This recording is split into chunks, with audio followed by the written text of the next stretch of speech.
म्यूगेन train arc एक बहुत ही emotional journey थी हमारी पूरी की पूरी डीमन स्लेयर की कहानी के अंदर, जिसके अंदर मेरे फेवरेट हाशिरा रेंगोकू क्योजिरो की डेथ ने मेरे को बहुत ज्यादा इमोशनली इंपैक्ट करा था और मेरे को और भी ज्यादा इंटरेस्टेड कर दिया था कहानी को आगे जानने में। बट क्या होता अगर वहां पे कोई और हाशिरा प्रेजेंट होता, किस तरह से ये स्टोरी चेंज होती, क्या फर्क पड़ता मिशन पे, और क्या वो हाशिरा एस्केप या फिर सर्वाइव कर पाता, और मोस्ट इंपॉर्टेंटली क्या वो हाशिरा आकाजा को हरा पाता या नहीं। तो आज की वीडियो में मैं ब्रेक डाउन करने वाला हूँ ऐसे ही डिफरेंट सिनेरियोस को, जिसके अंदर हम डिफरेंट हाशिरास को भेजेंगे म्यूगेन ट्रेन के अंदर और देखेंगे कि वो हाशिरा किस तरह से मिशन को लीड करता है।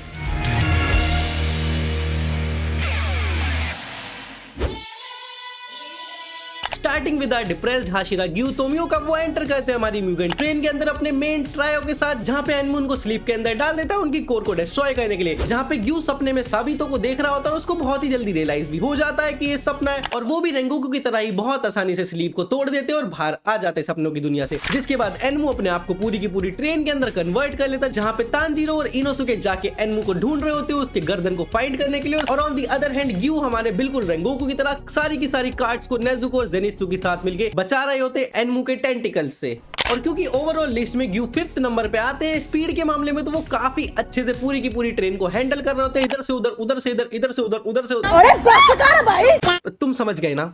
तो ये लोग काफी आसानी से एनमू को बीट कर देते। जिसके बाद एंट्री होती है हमारे आकाजा की।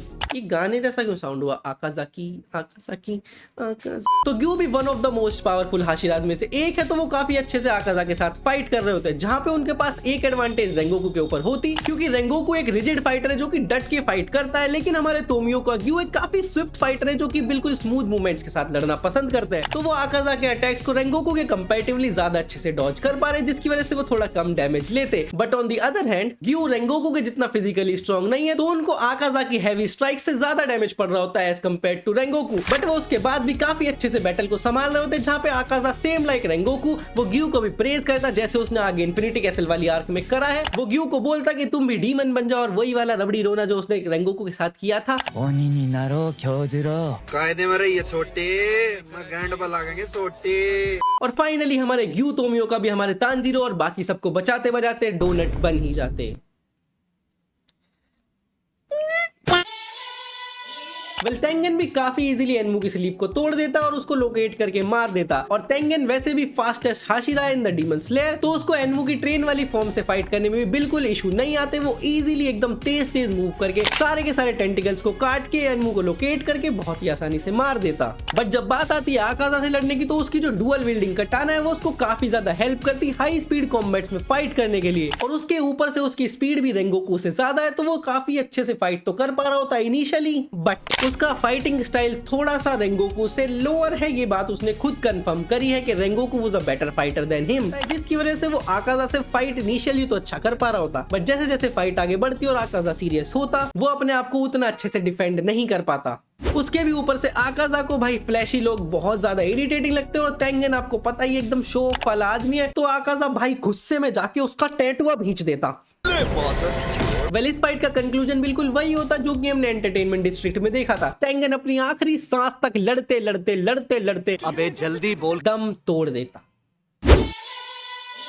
तो हमारी शिनोबू कोचो भी अपनी म्यूगेन ट्रेन के अंदर हमारे मेन ट्रायो के साथ ही आती हैं, जहां पे वो ड्रीम में तो फंसती हैं, बट वो ड्रीम से काफी आसानी से निकल पाएंगी या नहीं ये डिपेंड करता है, क्योंकि अनलाइक रेंगोकू और ग्यू तोमियोका, शिनोबू की विल थोड़ी सी वीक है, क्योंकि उसके सपने में उसकी बहन आती है और उसका सपना ही यही है कि वो अपनी बहन के साथ हैप्पीली जी पाए। तो उसको उस सपने से बाहर निकलने के लिए काफी ज्यादा मुश्किल होती है, क्योंकि वो अपनी ड्रीम लाइफ जी रही होती है उस सपने में। बट वंस वो सपने में बाहर आ जाती है, तो उसको भी पता चल जाता है एनमू के बारे में, जहां पे तांजीरो और इनोसुके अपने जाते हैं और एनमू को इजीली काट देते हैं, जिसके बाद एनमू पूरी की पूरी ट्रेन में कन्वर्ट हो जाता है। बट यहाँ पे शिनोबू रेंगोकू, ग्यू या फिर किसी भी अदर हाशिरा से काफी ज्यादा एफिशिएंट साबित होती, क्योंकि अनलाइक रेंगोकू या बाकी अदर हाशिरा जो कि अपनी ब्रूट स्ट्रेंथ पे डिपेंड कर रहे होते हैं एनमू से फाइट करने के लिए पूरी ट्रेन में और उसको ढूंढने के लिए, शिनोबू इजीली अपना पॉइजन एनमू के अंदर इंजेक्ट कर देती है उस ट्रेन में, जहां पे उसको इजीली पता चल जाता कि एनमू का कोर कहां पे लोकेटेड है, और वो अपने मेन ट्रायो की मदद से बहुत आसानी से एनमू को मार देती। बट दिक्कत आती है थोड़ी सी आकाजा वाले पार्ट में, क्योंकि ये बात हम सबको पता है कि शिनोबू फास्ट है, इंटेलिजेंट है, बट ताकतवर वो सर भी नहीं काट पाती यार। एक लो लेवल डीमन तक का सर नहीं काट पाती है वो। तो यहाँ पे आकाजा आता और शिनोबू से अगर फाइट भी करता तो शिनोबू से तब भी नहीं हरा पाती क्योंकि वो बहुत ज्यादा वीक है फिजिकली, और अगर वो अपना पॉइजन भी आकाजा में इंजेक्ट करती है तो उसके पॉइजन को आकाजा जैसे अपर लेवल डीमन के अंदर अपना इफेक्ट दिखाने में थोड़ा टाइम लगता है, जब तक वो उन सबको ऑलरेडी ही मार चुका होता है। और आई थिंक यहाँ पे ना ही शिनोबू सर्वाइव करती और ना ही अपने मेन ट्रायो। बड़ी दुखद एंडिंग। हटाओ, कैंसिल। अब एंटर करते हैं हमारे स्ट्रॉन्गेस्ट हाशिरा ग्यूमे हिमाजिमा, हमारी फेवरेट म्यूगेन ट्रेन के अंदर, जहाँ पे उनके सेंसेस इतने ज्यादा हाइट एंड और इतने ज्यादा डेवलप्ड है कि वो एनमू की स्लीप को बहुत आसानी से ब्रेक कर जाते हैं। और साथ ही साथ जब एनमू अपनी ट्रेन वाली फॉर्म में कन्वर्ट होता, वहां पे भी उनका जो ब्रूट स्ट्रेंथ है वही काफी होती है एनमू को हैंडल करने के लिए, और वो तुरंत ही एनमू की कोर को लोकेट करके उसको हरा देते। और फिर एंट्री होती है हमारे आकाजा की, जहाँ पे ये बैटल किसी भी और बैटल के कंपेरिजन में बहुत ज्यादा हाई लेवल पे जाएगा, क्योंकि यहाँ पे ये बैटल और किसी चीज का नहीं है सिवाय बैटल ऑफ स्ट्रेंथ का। तो ग्योमे रेंगोकू से बहुत ज्यादा फिजिकली पावरफुल है, साथ ही साथ उनकी मूवमेंट स्पीड भी बहुत ज्यादा फास्ट है। He is literally the third fastest हाशिरा। तो combined with this speed and the raw strength that he has, वो काफी अच्छी टक्कर दे रहे थे आकाजा से, जहां पे आकाजा सीरियस हो जाता तब भी वो बिल्कुल इक्वली फुटिंग पे फाइट कर रहे होते। और यहाँ पे अगर किसी हाशिरा के पास चांस है आकाजा को हराने का तो वो और कोई नहीं, हमारे ग्योमे हिमेजिमा ही है। और जैसे ही सूरज की पहली किरण निकलती हम देखते कि ग्योमे हिमेजिमा आकाजा को तब तक पेल रहा है जब तक वो डिसइंटीग्रेट नहीं हो जाता। जो अगला हाशिरा हमारा म्यूगेन ट्रेन के अंदर जाने वाला है वो और कोई नहीं है, हमारे गुस्सैल हाशिरा सानामी है। तो सानामी जितना ज्यादा हो सकता था उतना ज्यादा अकेला ऑपरेट करने की कोशिश करता, जिसमें वो काफी अच्छा भी है, क्योंकि भाई जिस इंसान का भाई उसके साथ ना रहा उसके साथ और को पर्सनल अटैक क्यों कर रहा हूं मैं। तो सानामी की फाइटिंग विल इतनी ज्यादा स्ट्रांग होने की वजह से वो एनमू की स्लीप से बहुत ही इजीली बाहर आ जाता और उसको पता चल जाता कि कोई तो हरामजादा फिरकी ले रहा है। रॉन्ग नंबर, रॉन्ग नंबर है। क्या है? Wrong number. वो बहुत ही आसानी से एनमू को लोकेट कर लेता, उसकी गर्दन जाके उड़ा भी देता, जहां पे एनमू वापस से अपना वो डिक मूव इस्तेमाल करता तो वो एक बीस्ट की तरह पूरी की ट्रेन को रैक करके रख देता और बहुत ही आसानी से हमारे एनमू को पेल मारता।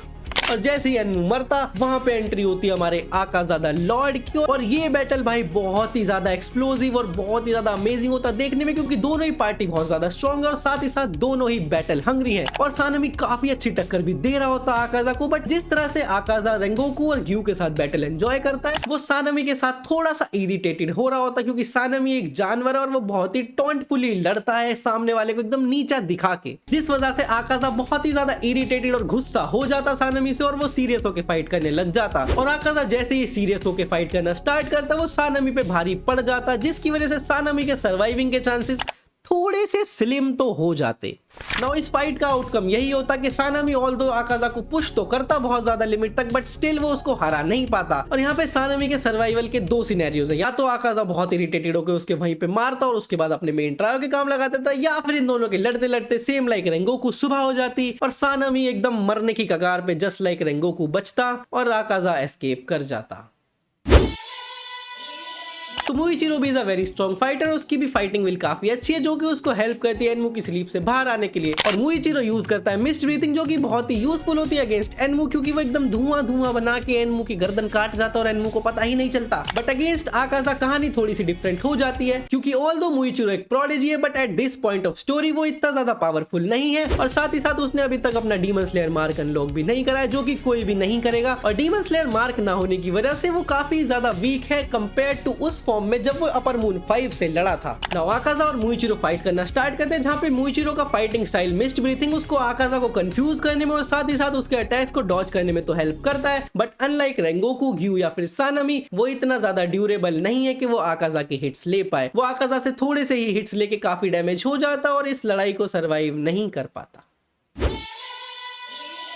मित्सुरी कानरोजी वैसे तो काफी पावरफुल हाशिरा है, बट स्टिल वो इतनी ज्यादा पावरफुल नहीं है कि उनको बाकी हाशिरास से कंपेयर करा जा सके जो कि इस लिस्ट में है। तो मित्सुरी की फ्लेक्सिबिलिटी और उसका वो जो भी तलवार चलाती है वो काफी ज्यादा उसको हेल्प करती है अगेंस्ट एनमू, जहां पे वो इजीली एनमू के अटैक्स को डॉज कर सकती थी अपने फ्लेक्सिबिलिटी से और इजीली अपने विप लाइक स्ट्रक्चर से काफी सारे टेंटिकल्स को एक साथ काट सकती थी। बट अगेंस्ट आकाजा इन सब चीजों में से कुछ भी मैटर नहीं करता है, क्योंकि उसकी फिजिकल स्ट्रेंथ उतनी ज्यादा डेवलप्ड है ही नहीं कि वो आकाजा को झेल पाए। और ऑन दी अदर हैंड उसकी ड्यूरेबिलिटी भी बाकी हाशिरास से कंपैरेटिवली लो है, बस शिनोबू से थोड़ी ऊपर है, तो वो आकाजा के कुछ अटैक्स को भी हैंडल नहीं कर पाती और इवेंचुअली वो या तो मारी जाती या फिर आकाजा उसको साइड हटा के तांजीरो को मार के चला जाता। मुझे क्यों तोड़ा? ओबना इगुरु भी काफी स्ट्रॉन्ग हाशिरा है, बट साथ ही साथ वो काफी ज्यादा चालाक भी और अनप्रेडिक्टेबल भी है। तो ओबनाई के पास अपना एक खुद का स्नेक है, जो कि जैसे ही उसके पास वो लड़कियां आती उनको स्लीप में सुलाने के लिए ओबनाई का स्नेक इस बात को डिटेक्ट कर लेता और ओबनाई को जगा देता, जिस वजह से ओबनाई कभी स्लीप में जाता ही नहीं। और ओबनाई को तुरंत पता चल जाता कि ये काम कोई और बड़ा डीमन करवा रहा है इन बच्चों से, जिसके बाद ओबनाई उसको फाइंड आउट करके बहुत आसानी से मार देता, क्योंकि एनमू उसकी किसी भी टक्कर का नहीं है। और जैसे ही आकाजा आता वो लोग फाइट करना स्टार्ट करते और ओबनाई के मूवमेंट्स उसको काफी ज्यादा हेल्प करते आकाजा के अटैक्स को डॉज करने में। बट ओबनाई की फिजिकल स्ट्रेंथ बहुत ज्यादा लो है। He is one of the lowest ranking हाशिराज। अगर बात करी जाए फिजिकल स्ट्रेंथ की तो उनको काफी ज्यादा मुश्किल होती है आकाजा को कोई फेटल या फिर हैवी स्ट्राइक मारने में, जैसा कि रेंगोकू या फिर सानामी जैसे हाशिराज कर पा रहे थे। और साथ ही साथ इसी फिजिकल वीकनेस की वजह से वो आकाजा की काफी स्ट्राइक्स को झेल भी नहीं पाते और बहुत ज्यादा डैमेज लेते फाइट में। जहाँ पे इस लड़ाई का कंक्लूजन होता कि हमारे ओबनाई इगुरु वहां से एस्केप कर जाते, क्योंकि वो इस बात को बहुत अच्छे से समझ जाते कि उसकी और आकाजा के बीच में बहुत ज्यादा डिफरेंस है और वो उनको डिफीट नहीं कर सकता है। वो वहां से तांजीरो और बाकी मेंबर्स को लेके भाग जाते, ये सोच के कि अभी यहाँ पे लाइफ गंवाने का कोई मौका नहीं है, क्योंकि ओबनाई की नजरों में अगर वो लोग यहीं पे लड़ाई करके मर जाते हैं तो उनकी लाइफ किसी भी काम की नहीं होगी। इससे अच्छा है कि वो अभी यहाँ से भाग जाए और अपनी लाइफ को यूजफुल बना के पावरफुल होके बाद में डीमन स्लेयर कॉर्प्स की हेल्प करें। वेल, हर हाशिरा म्यूगन ट्रेन के बैटल को एक बहुत ही अलग टर्न दे देता। कुछ उसमें सरवाइव कर जाते और कुछ मारे जाते, but in the end Rengoku was the one जिसने हमारे तांजीरो को पुश किया था अपनी लिमिट्स के बियॉन्ड जाने के लिए। और अगर वहां पे उस मूवमेंट पे रेंगोकू का सैक्रिफाइस नहीं होता तो क्या डीमन स्लेयर आज हमारे दिल के इतनी करीब बन पाती, या क्या आज हम म्यूगन ट्रेन जैसी एक बेहतरीन मूवी को याद रख पाते। आप बताओ कौन सा हाशिरा बेस्ट होता इस मिशन के लिए, और मैं चलता हूँ नेक्स्ट वीडियो बनाने। तब तक के लिए पीस आउट। Hashira Hashira.